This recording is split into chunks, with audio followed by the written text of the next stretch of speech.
to be built by Turkish firms.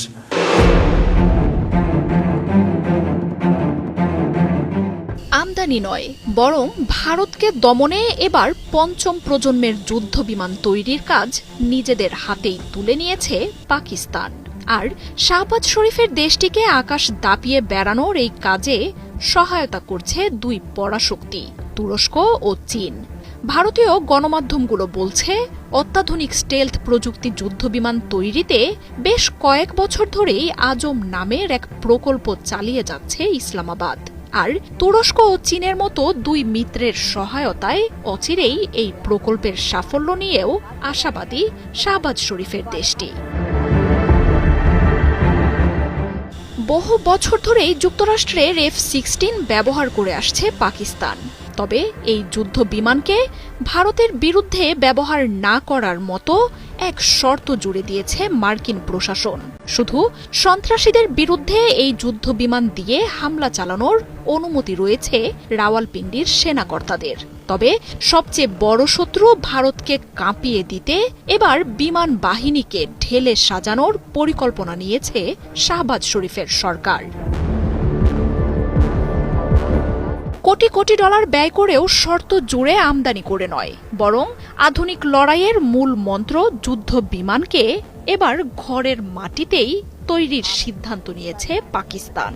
সব ঠিকঠাক থাকলে 2047 সালের মধ্যে পঞ্চম প্রজন্মের লড়াকু জেটের একটি বহরকে আকাশ বাহিনীতে যোগ করার লক্ষ্য নিয়ে কাজ করছে ইসলামাবাদ। প্রজেক্ট আজম নামে এক প্রকল্পের কাজ অতি গোপনে শুরু করেছে শাহবাজ শরীফের বাহিনী। আনন্দবাজার বলছে, 2017 সাল থেকেই অতি গোপনে এই প্রকল্পটি চালিয়ে আসছে পাক সরকার।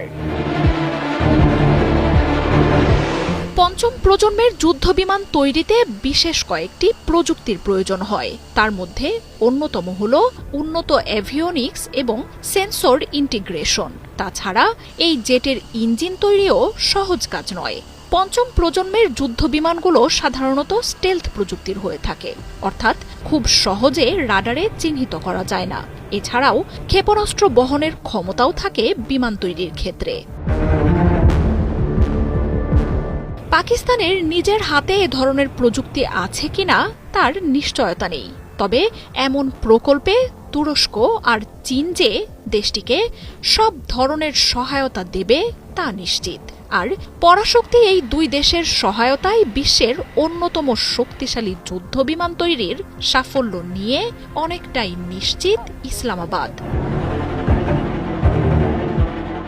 কিছুদিন আগেই পাকিস্তান সফর করেন তুরস্কের প্রেসিডেন্ট রিসেপ তাইয়েব এরদোয়ান। বর্তমান বিশ্বে তুরস্কের সামরিক শক্তি যে কতটা অপ্রতিরোধ্য হয়ে উঠেছে তা সবারই জানা। পাকিস্তানে এসে ইসলামাবাদের সাথে যৌথ উদ্যোগে পঞ্চম প্রজন্মের কান যুদ্ধবিমান তৈরির কথাও উঠে আসে সে সময়।